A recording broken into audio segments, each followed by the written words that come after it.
Agradecia agora ao Sr. Magalhães Coaço se nos faria a sua apresentação. Muito bons dias.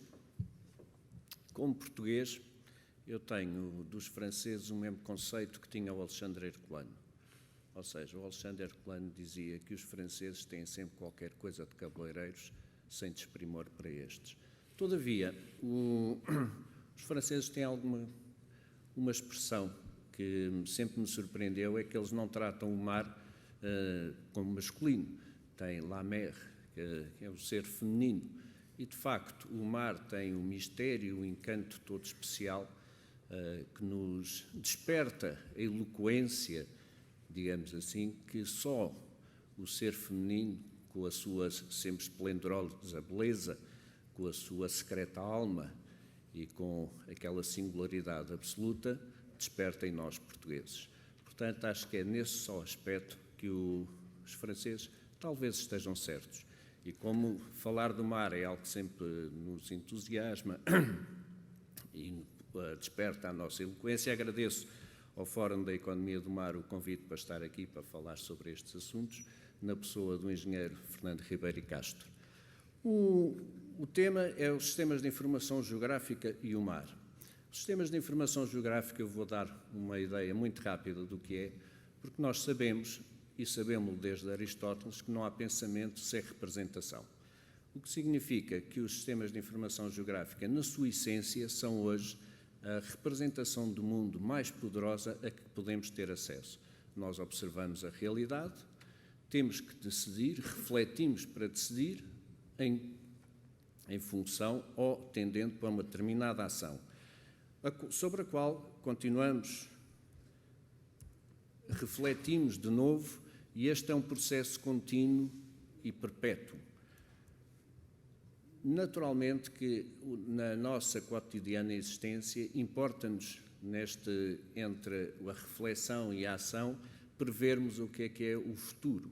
E quando pensamos em previsões, naturalmente pensamos de imediato nas previsões meteorológicas, coisa que os sistemas de informação geográfica também podem fazer, e nós desenvolvemos inclusivamente um sistema baseado nestas previsões meteorológicas, ou chamadas METOC, meteorológicas e oceanográficas, em que um navio vai do ponto A ao ponto B, e este sistema está montado no navio hidrográfico, porque nos quilómetros todos que eu tenho que desenvolver, quando eu chego ao ponto B, tenho que ter determinadas condições para poder efetuar as sondagens que importa efetuar. Se eu chego lá e tenho ondas demasiado elevadas, ou mau tempo, etc., eu não poderei fazer nada. E isso, ir até lá em vão, custa muito dinheiro.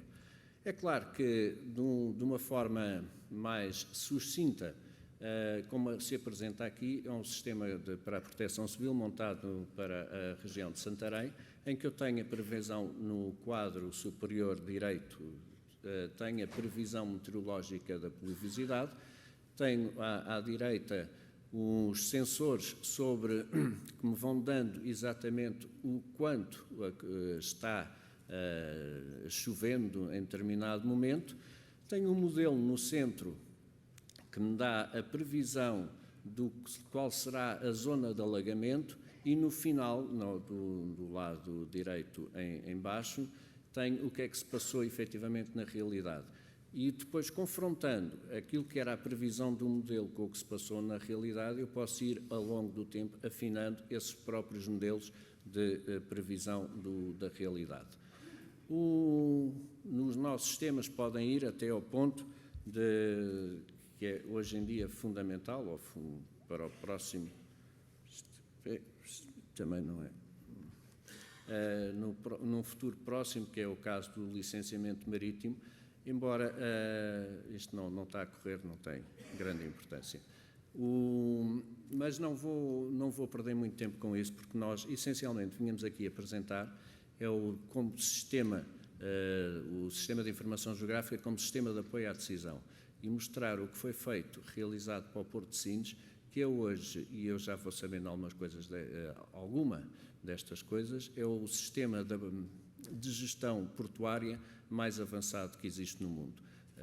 Por isso mesmo, é com muito orgulho que o apresentamos, que damos os parabéns à administração do Porto de Sintes por este magnífico projeto e vou pedir ao engenheiro Nuno Leite, diretor de negócios da ESRI Portugal, também responsável pelo desenvolvimento deste projeto, que me ajude aqui na apresentação do mesmo. Nuno. Bom dia a todos. Conforme vimos, a ESRI Portugal assenta, a ESRI, na realidade, assentou o core do seu negócio na visualização e análise espacial, e esse é o core da nossa atividade há mais de 40 anos, sendo nós líderes de mercado neste setor, e por isso, portanto, diariamente mais de 300 mil entidades trabalham com a nossa tecnologia.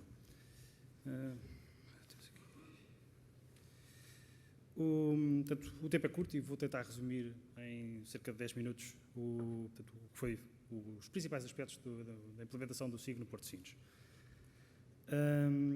O desafio consistia em encontrar uma solução que permitisse visualizar e interagir com a infraestrutura portuária, dando suporte às atividades de planeamento e operações no Porto, assegurando o cumprimento das regras de negócio e a conformidade com as questões de segurança. Isto sob a premissa, obviamente, de atuar como uma plataforma integradora que permitisse reduzir custos e assegurar também e melhorar a competitividade do Porto. A solução encontrada parte por integrar o sistema de gestão portuária do Porto de Sintes, resultando numa estrutura modular que se vê aqui quais são as diferentes áreas que estão suportadas. E, portanto, aqui falamos desde a área do planeamento, a segurança, as operações portuárias, o ambiente, a gestão de concessões. Portanto, a estrutura é modular, obviamente, e permite depois evoluir para suportar outros processos. As integrações do projeto, ou seja, estamos a falar o Porto, tal como muitas outras organizações, tem um legado de sistemas existentes que importa depois, no fundo, integrar. Portanto, é um dos grandes desafios disponibilizar em tempo útil e em forma também útil a informação necessária aos diferentes recursos na organização. Portanto, o SIG atua aqui como uma plataforma integradora que facilita a consulta e acesso à informação de mais de uma dezena de sistemas, portanto, dos quais destacamos aqui a Janela Única Portuária, que é subejamente conhecida por todos, o SAP, onde é feita a gestão de ativos, a integração da videovigilância, o controle de acessos, o Data Warehouse ou até o AIS, de onde saem a localização e a identificação dos navios. Aqui o que vocês veem é o portal de entrada no SIG, portanto, ou seja, o acesso é feito a partir da internet da ABS, mediante a autenticação dos utilizadores. E aqui temos alguns indicadores de atividade do Porto, um mapa geral do Porto em baixo e à esquerda alguma informação dinâmica de interesse genérico, como meteorologia e as marés. O ordenamento e cadastro portuário, portanto, aliás, o cadastro dominial e de infraestruturas no Porto, está integrado dentro deste processo, assim como as obras e a gestão dos edifícios. Ele foi concebido no fundo, para automatizar processos e libertar recursos, e assim foram identificados os pedidos mais recorrentes portanto, na administração portuária e foram produzidas ferramentas que agilizam o acesso à informação num formato normalizado, uma espécie de, vamos chamar de informação on demand, que reduz o tempo de resposta, não é? E também reduz os custos, portanto, tornando o Porto mais competitivo. A representação das redes técnicas, água, saneamento, telecomunicações, etc., com as respectivas características disponíveis à distância de um clique, é crítico para a gestão portuária, portanto, especialmente considerando que a grande parte destes ativos não está visível, ou seja, está enterrada.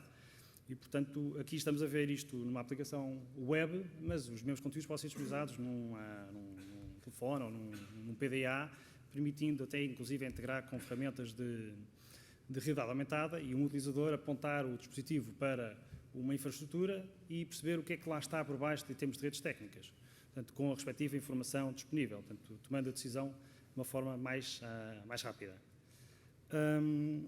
A gestão o SIG permite, portanto, de uma forma bastante intuitiva, cruzar diferentes camadas de negócio.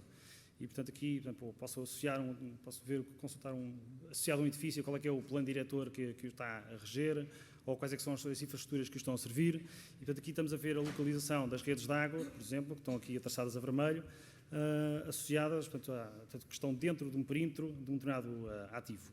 Podíamos ver ao contrário, ou seja, podíamos olhar e perceber, num cenário de ruptura de uma determinada rede, quais é que eram os edifícios que ficavam afetados e interrogar o SIG para identificar quais é que são os concessionários que teríamos que notificar. A gestão de edifícios, ou seja, a integração entre o SIG e o SAP, permite à equipa de manutenção navegar pelo SIG, não é, até um determinado edifício e questioná-lo, ou seja, basta selecionar esse edifício, identificar, fazer uma ligação ao SAP para aceder e consultar todas as ordens de manutenção ou de intervenções que lhe estão associadas. Portanto, isto é de uma forma rápida e intuitiva, não é, à distância também de um clique. Depois, a produção de documentos e relatórios normalizados simplifica e reduz o esforço que está associado às atividades operacionais, tornando o serviço também e o próprio porto mais competitivo. Imaginemos aqui neste cenário um engenheiro que procura uma tela final para suportar uma determinada intervenção. Aqui o SIG está integrado com a gestão documental, ou seja, na realidade dá uma capacidade geográfica aos documentos, fazendo do mapa uma chave de pesquisa, ou seja, portanto, o engenheiro pode indicar a área de intervenção, portanto, e o projeto, e o SIG apresenta quais são os documentos, não é, que ficam à distância do botão, ou seja, portanto, mesmo quem diz uma tela final pode dizer uma planta topográfica, uma escritura, uma servidão, etc. Essa informação é acessível de uma forma bastante intuitiva. Um aspecto engraçado também, que é a questão diz respeito à própria manutenção das áreas de domínio portuário, ou seja, elas têm custos significativos para as administrações portuárias, pelo que se torna imperativo assegurar que a despesa que incide sobre determinadas áreas incide efetivamente sobre áreas cuja responsabilidade é do Porto, e a delimitação precisa e a confrontação das áreas de jurisdição do Porto com os seus confinantes permite ao decisor saber em tempo útil se determinada área configura ou não uma responsabilidade do Porto e, portanto, e decidir se, efetivamente, esse investimento deverá ou não ser realizado. Aqui vemos um exemplo de como um operador pode também identificar os detalhes das empreitadas ativas num determinado período, portanto, bastante para tal identificar qual é que é a área e escolher o período que está a fazer essa análise, e o SIG devolve-lhe as empreitadas com os seus detalhes. O planeamento de operações portuárias, ou seja, é suportado pelo SIG, ou seja, que disponibiliza um conjunto de ferramentas de suporte com vista a automatizar processos e assegurar a conformidade com as regras de negócio, de forma integrada com a janela única portuária e assegurando, obviamente, que por trás é verificada a conformidade entre as características do navio, da carga, as condições geográficas que condicionam a operação. Ou seja, o calado do navio, a batimetria, vimos aqui a necessidade de que o navio consiga passar pelos corredores de navegação, portanto, isso implica que o calado, a batimetria, as marés, até o próprio daylight, tudo isso seja tido em conta e o sistema de suporte disso por trás das ferramentas. O planeamento de operações portuárias foi concebido para se ajustar aos processos existentes, obviamente, para minimizar o custo de adaptação e de aprendizagem. Portanto, ele é suportado num Gantt, que permite ao operador executar o planeamento, criando os cenários a efetuar e depois efetuar as marcações de manobra e enviar para a JUP, no seu estado previsto. A integração com o mapa permite ao operador alocar visualmente os navios existentes, portanto, que estão representados à escala, não é? E alocá-los até com precisão ao nível dos cabeças de amarração, permitindo assim maximizar a utilização do espaço disponível e, obviamente, tornar também o porto, maximizar o potencial de receitas da utilização desse espaço. À direita vemos aqui um wizard que suporta a marcação de manobras a enviar para a JUP.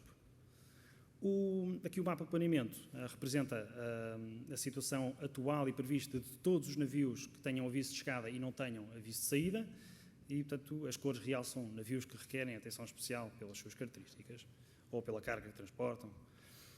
O mapa Porto dá informação portanto, esta tabela que vimos aqui em baixo, dá informação sobre todos os navios nos seus diferentes estados, aqueles que estão atracados, que estão fundeados, que estão em manobra e a parar. Portanto, estes têm uma representação espacial específica e a interação é muito intuitiva, ou seja, basta selecionar um navio e ele faz zoom ao mapa, onde o operador pode ver a sua localização e aceder à ficha de navio, que é, portanto, no fundo, que é o que vemos aqui, com os detalhes do navio, as dimensões, carga, etc.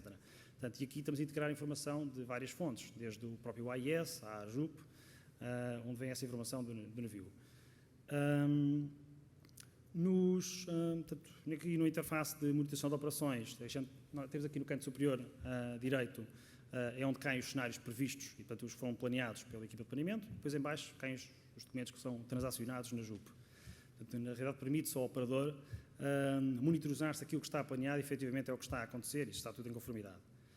Depois do SIG, a integração com a JUP permite invocar diretamente a própria JUP e o operador trabalhar e fazer operações sobre a mesma, obviamente após a autenticação. A integração do manifesto de carga permite, que se encontra na JUPA, permite ao SIG disponibilizar ao operador a identificação da carga de um determinado navio e a própria simbologia é automatizada. O navio não só é representado à escala, mas como tem a simbologia associada em função de se tem ou não tem mercadoria perigosa. E também, do lado direito, nós vemos que o SIG também permite ao operador localizar a mercadoria que está em parque, ou seja, introduz a matrícula e, portanto, o SIG disponibiliza-lhe a sua localização X, Y e até em Z do contentor, por exemplo. Os rotas, ou seja, os corredores das principais linhas também estão mapeados e isso permite ao operador, mais na atividade comercial, calcular os tempos de percurso para simular cenários, como vimos há pouco, apresentado ali pelo engenheiro Vítor Caldeirinha, é uma das atividades críticas, portanto, da estratégia portuária. À direita, a gravação em vídeo está concebida para guardar histórico dos movimentos dos navios num determinado período, para, em caso de incidente, servir para resposta a solicitações de índole diversa. O SIG também aumenta o conhecimento e a segurança do domínio portuário, ou seja, integrando a capacidade de análise do território com as restantes ferramentas de monitorização de operações. Aqui vemos a integração das câmaras de videovigilância sobre o SIG, o que reduz o tempo de interação para visualizar as imagens de uma determinada câmara, ou até identificar quais são as câmaras que cobrem uma determinada área onde está a acontecer alguma ocorrência. A integração com o controle de acessos permite o mapeamento e a consulta em tempo real do número total de veículos e pessoas por área de segurança. Portanto, isto inclui relatórios tipo, por exemplo, para saber quais é que são as pessoas que estão numa determinada área, o que é essencial num cenário de evacuação em que se pretende identificar essas pessoas e até contactá-las. Aqui estamos a ver o SIG modelar uma ocorrência, ou seja, calcular qual é que é a zona de impacto de um determinado incidente, e depois à direita o SIG utiliza, ou seja, calcula uma rota de evacuação que evita passar pela zona, ou seja, pela zona que está interdita, resultante dessa modelação. Para a gestão das concessões, o SIG permite visualizar a área dominial, aceder à documentação e características aos edifícios, às concessionárias e disponíveis e fazer análises espaciais. Portanto, aqui a integração com o SAP poderia, obviamente, no SAP onde se encontra toda a componente financeira, pode até transformar o SIG na ferramenta de exploração comercial. Aqui o gestor portuário pode identificar sobre o mapa as áreas disponíveis para concessão e aceder diretamente à documentação que lhe está associada. À direita vemos um exemplo com relatórios normalizados, que assegura a consistência no serviço portuário e, portanto, obviamente, também mantendo a otimização dos recursos que estão afetos a estas operações. Aqui estamos a ver a monitorização dos consumos associados a um determinado edifício, portanto, água, eletricidade, gás, etc. O ambiente também é suportado, ou seja, com a monitorização de indicadores associados aos locais de amostragem ambiental. Aqui o módulo de indicadores também serviu para automatizar processos de partilha de informação junto à administração, informação de gestão. Anteriormente, todos os dias havia um recurso que tinha que analisar esses indicadores existentes em vários sistemas e hoje em dia o mapa, portanto, o SIG faz o mapa em segundos e, portanto, disponibilizar esta informação de forma automatizada. Em título de conclusão, ou seja, o SIG simplifica o acesso à informação, aumenta a eficiência da gestão e supervisão do porto, maximiza a gestão do espaço físico e a utilização das infraestruturas portuárias, resumindo, reduz custos, maximiza as receitas e assegura a conformidade com os procedimentos aplicáveis. Eu terminava agradecendo aos parceiros do projeto, à Aegis Strategy, que implementou, à Indra, na integração com a JUP, e sobretudo à Administração Portuária de Sines, que foi fundamental para assegurar o correto entendimento dos processos de negócio portuário e o ajustamento do SIG àquilo que é a estratégia da gestão portuária. Muito obrigado.